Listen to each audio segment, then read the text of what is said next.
माझे आबा बबडे आहे. मी भारतीय विद्यापीठामध्ये फिजिकल टीचर म्हणून काम करत आहे. त्याचबरोबर माझ्याबरोबर इंग्लिश मिडियमचे शारीरिक शिक्षक फिजिकल टीचर मांडके सरसुद्धा या ठिकाणी आहेत. आज आपण या ठिकाणी ध्वजारोहण कशा पद्धतीनं बांधला जातो त्याचं थोडक्यामध्ये आपण प्रात्यक्षिक पाहणार आहोत. कारण ध्वजारोहण बांधणं अत्यंत महत्त्वाचं आहे. तर सुरुवातीला आपण सुरुवात करू. हा जो तिरंगी ध्वज आहे त्या तिरंगी ध्वजाची आपण या पद्धतीनं जी गाठ आहे वरच्या बाजूची गाठ आणि तिरंगा ध्वजाचा पहिला केसरी रंग या पद्धतीनं वरती दोरीच्या साह्यानं आपण ही गाठ बांधून घ्यायची आहे. या पद्धतीनं अशी सूटगाठ मारली तरी चालते, चौराडी मारली तरी चालते त्याच्यामध्ये. तर ही अत्यंत महत्त्वाची गाठ आहे की जेणेकरून ही तुटणार नाही याची आपण किंवा निसटणार नाही याची आपण काळजी घेणं अतिशय महत्त्वाचं आहे. दुसरं जे भाग याच्यामधला आहे तो म्हणजे दुसरी गाठ आपण बांधणं अतिशय महत्त्वाचं आहे. त्याच्यामध्ये हिरव्या रंगाला दुसरी बाजू दुसरे टोक आपण दोरीचं या ठिकाणी या पद्धतीनं बांधायचे आहे. या ठिकाणी मी ही गाठ मारतोय. त्याला ऑलरेडी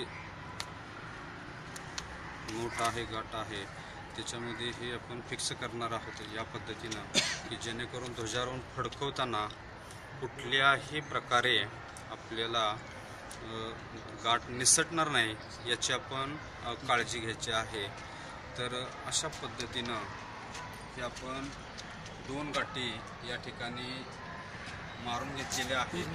एक केसरी रंगाला आणि दुसरी बाजू आहे ती हिरव्या रंगाला बांधलेली आहे. या पद्धतीनं आपला ध्वज फडकवायचा आहे. तर यामध्ये आपल्याला फोल्ड करायचे आहे. ध्वज आपला फोल्ड करत असताना आपण केसरी रंग पहिल्यांदा फोल्ड करायचा या पद्धतीनं तो वरती राहील या पद्धतीनं आपण पाहायचं आहे. त्यानंतर पांढरा रंग मध्ये याची दक्षता घ्यायची आपण आणि नंतर हिरवा रंग. तर माझ्या बरोबर समोर आता बघा मांडके सर या ठिकाणी ध्वजाचे फोल्ड करतात. या पद्धतीनं फोल्ड करून घ्यायचे आहे. ते सुद्धा अत्यंत एकाच मापामध्ये फोल्ड करायचे आहे. अतिशय व्यवस्थित असे ते फोल्ड करतात पहा. या पद्धतीनंच आपण ध्वजाचा फोल्ड करणं अतिशय महत्त्वाचं आहे. या पद्धतीनं तिने अतिशय सुंदर अशा पद्धतीनं या ठिकाणी फोल्ड केलेले आहेत. तर याच्यामध्ये आपण बरोबर आपल्या गाठीवरती बरोबर येतात. तर तिरंगी ध्वज जो आहे रंग तो वरती आला का पाहायला पाहिजे आपण. आणि दुसरं म्हणजे हिरवा रंगाची दोरी खाली आहे का ती बघायची. आता ही सर्वात महत्त्वाची ही गाठ आहे याच्यामध्ये ती म्हणजे खालच्या दोरीनंच आपण काय करायचे आहे तर गाठ मारायची आहे. या पद्धतीनं ही दोरी खालची अशी फिरवून या ठिकाणी या बाजूने घ्यायचे, फोल्ड करून घ्यायचे आणि दोरीची दिशा खालून वरती काय करायचे घ्यायचे या पद्धतीनं. एवढी सर्वसाधारणपणे 5 इंच दोरी वरती आली पाहिजे या पाहायचं आपण.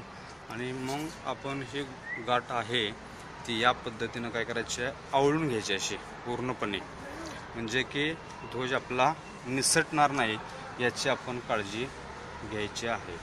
तर अशा पद्धतीनं या ठिकाणी ध्वज आपला आपण गाठ मारले ती तयार होईल.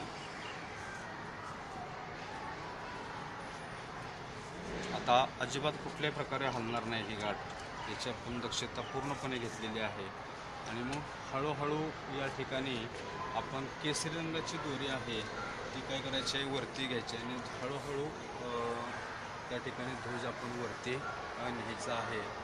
ध्वजाचा अपमान होणार नाही अशा पद्धतीनं आपण ध्वज वरती फडकवायचं आहे.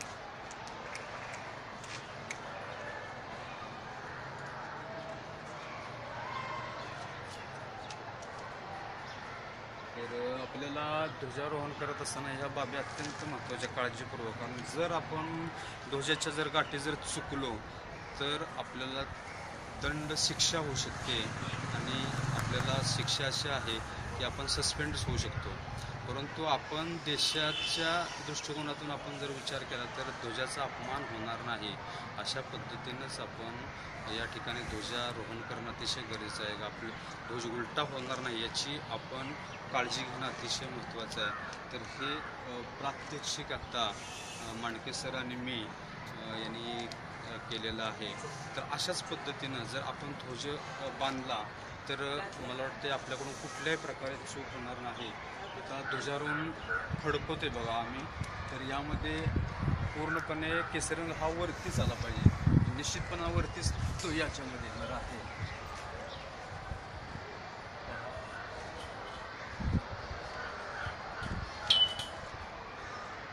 या पद्धतीनं ध्वज फडकला जाईल आणि त्यामुळं आपल्या ध्वजाचा कोणत्याही त्या ठिकाणी अपमान होणार नाही. अशा पद्धतीनं हे राष्ट्रीय कार्यक्रमाच्या वेळी ध्वजारोहण बांधण्याची खूप गरज असते आणि त्यामुळं हे जे प्रात्यक्षिक आहे मांडके सर आणि मी या ठिकाणी दाखवलेलं आहे. अशाच पद्धतीने सर्वांनी ध्वजारोहणाची जी पद्धत आहे, गाठी आहेत, त्या आपण जर बांधल्या तर मला वाटते ध्वजाचाही अपमान होणार नाही. एवढी आपण त्या ठिकाणी काळजी घेऊ शकतो. एवढं आजचं आपल्याला प्रात्यक्षिक ठीक आहे. जय हिंद.